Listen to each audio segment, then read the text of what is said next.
यह मैंने एक पैन ले लिया और उसके अंदर डाला मैंने 2 चम्मच ऑयल।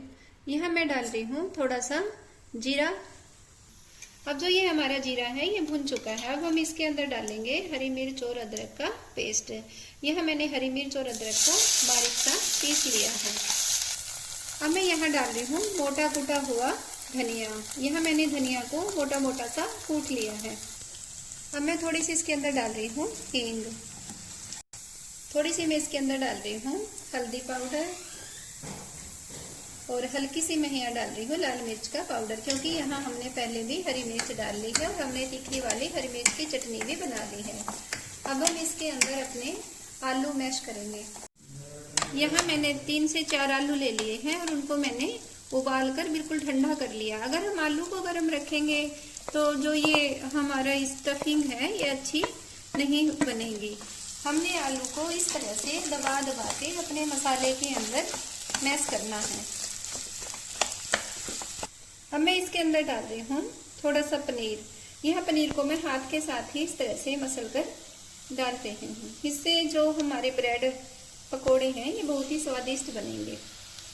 अब मैं इसके अंदर डाल रही हूँ 1 चम्मच धनिया पाउडर और 1 चम्मच मैं यहाँ डाल रही हूँ जीरे का पाउडर। अब इसके अंदर मैं 1-2 मसाले और ऐड करती हूँ। अब मैं इसके अंदर डाल रही हूँ आधा चम्मच गरम मसाला। अब मैं इसके अंदर डाल रही हूँ थोड़ा सा हरा धनिया। अब जो ये हमारी स्टफिंग है इसको हमने अच्छे से बिल्कुल मैश कर दिया है, ताकि जब हम इसे अपने ब्रेड पे लगाएंगे तो हमारे ब्रेड आसानी से स्टफ हो जाएंगे। तो इसलिए हमने जो अपनी स्टफिंग है इसको बिल्कुल चटपटा सा ही बनाया है। अब हम इसके अंदर डालेंगे थोड़ा सा नमक। यहाँ मैंने डाल दिए आधा चम्मच नमक। अब हमने नमक को भी अच्छे से मैश करना है। और आप देखिए जो ये हमारी स्टफिंग है कितनी अच्छी बनके तैयार हो गई है। अब हम अपनी इस स्टफिंग को ठंडा कर लेते हैं और तब तक हम अपना एक बेसन का बैटर तैयार कर लेते हैं। यहाँ मैंने 200 ग्राम के करीब बेसन ले लिया और इसके अंदर मैंने यहाँ डाला है आधा चम्मच नमक। अब हमने एक अच्छे से इसका बैटर बनाना है। यहाँ हमने ऐसा घोल तैयार करना है जिससे हम अपने ब्रेड को डिप कर लें। यहाँ हमने थोड़ा थोड़ा करके बिल्कुल पानी मिलाना है और इस तरह से अपना एक घोल तैयार कर लेना है।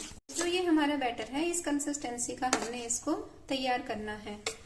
अब हम अपने बैटर को 5 मिनट के लिए ढक देते हैं, तब तक हम अपने ब्रेड को स्टफिंग कर लेते हैं। यहाँ मैंने ब्रेड ले लिए हैं और सबसे पहले हम ब्रेड पे लगाएंगे ये अपनी हरे वाली चटनी, जो कि थोड़ी सी हमने तीखी बनाई है। और इससे जो हमारा ब्रेड पकोड़ा है बहुत ही स्वादिष्ट बनके तैयार हो जाएगा।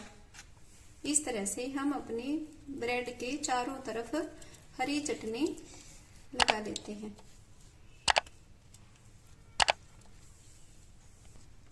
अब मैं इसके ऊपर थोड़ा सा टोमेटो केचप डाल रही हूँ। इससे जो हमारे ब्रेड पकोड़े हैं उसका टेस्ट बहुत ही अच्छा आएगा। अब मैं इसके ऊपर आलू की स्टफिंग कर रही हूँ। इस तरह से हम अपने हाथ के साथ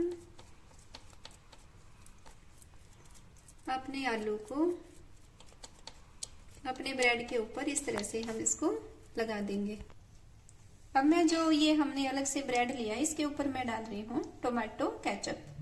इससे जो हमारे ब्रेड पकोड़े हैं बिल्कुल हलवाई स्टाइल में बनके तैयार हो जाएंगे। इसको भी हम अपनी चम्मच की मदद से इस तरह से फैला देंगे। अब हमने क्या करना है, इस एक ब्रेड को अपने इस ब्रेड के ऊपर इस तरह से रखना है और हल्के हल्के हाथों से हमने इसको दबाना है।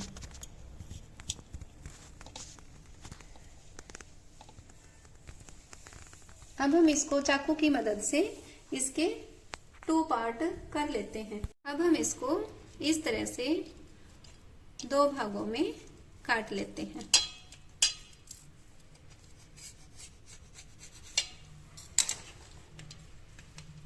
इस तरीके से अब मैं अपने सारे ब्रेड को इस तरह से तैयार कर लूंगी। इस तरह से मैंने अपने सभी ब्रेड को अच्छे से स्टफिंग करके और इनको टुकड़ों में काट लिया है।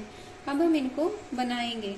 अब जो हमने अपने ब्रेड पकोड़े को तलने के लिए यहाँ मैंने मस्टर्ड ऑयल लिया है। आप चाहे तो यहाँ कौन सा भी तेल का प्रयोग यहाँ कर सकते हैं।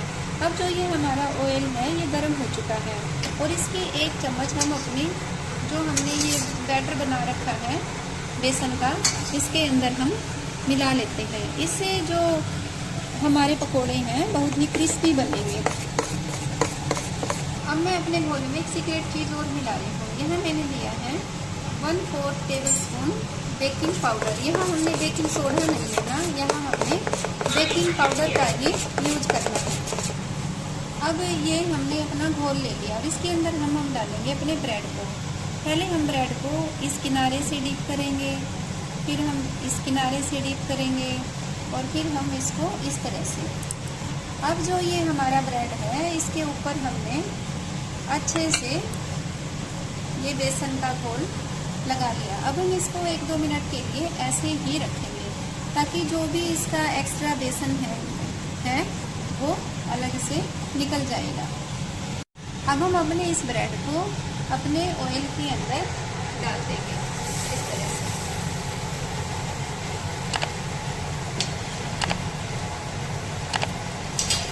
अपने ऑयल को हमने इस तरह से इसके ऊपर भी हल्का हल्का सा डाल देंगे।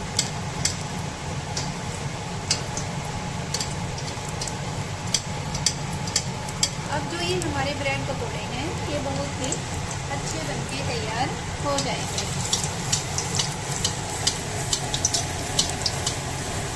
हम इसको दूसरी साइड से भी इसी तरह से क्रिस्पी होने तक सेक लेंगे।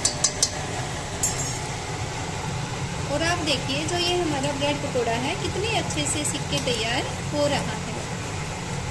यहाँ हमने एक बात का और ध्यान रखना है, हमने यहाँ अपने तेल को अच्छे से पहले गरम करना है। और आप देखिए कि एक्स्ट्रा जो भी बेसन का जो घोल इसके अंदर होता है ना, इसके अंदर और कोई फुल्कियाँ बनी हैं, सिर्फ हमारा ब्रेड पकोड़ा ही इसके अंदर अच्छे से सिक के तैयार हो गया है। अब हम इसको अपनी प्लेट के अंदर निकाल लेते हैं और मैं अभी आपको यहाँ कट करके दिखाऊंगी भी कि हमारा ब्रेड पकोड़ा कितने अच्छे से बना है। अब मैं आपको अपना जो ब्रेड पकोड़ा है इसको इस तरह से कट करके दिखाती हूँ। कितना क्रिस्पी और कितना स्वादिष्ट ये हमारा ब्रेड पकोड़ा बनके तैयार हुआ है। तो इसी तरह से अब मैं अपने सभी ब्रेड पकोड़े बना लेती हूँ। अब जो ये हमारे पकोड़े हैं ये हमने बना के तैयार कर लिए हैं और जो ब्रेड पकोड़े हैं ये बहुत ही अच्छे बने हैं और बिल्कुल क्रिस्पी। आप इन्हें देखिए बिल्कुल क्रिस्पी बनके तैयार हो गए हैं। तो आप इन पकोड़ों को ज़रूर बना के देखें। अगर आप मेरे चैनल पे नए हैं तो आप मेरे चैनल को सब्सक्राइब करें और बेल आइकन का बटन ज़रूर दबाएं ताकि मेरी आगे आने वाली वीडियो का नोटिफिकेशन आपको मिल जाए। But it's too late now. I remember you and me.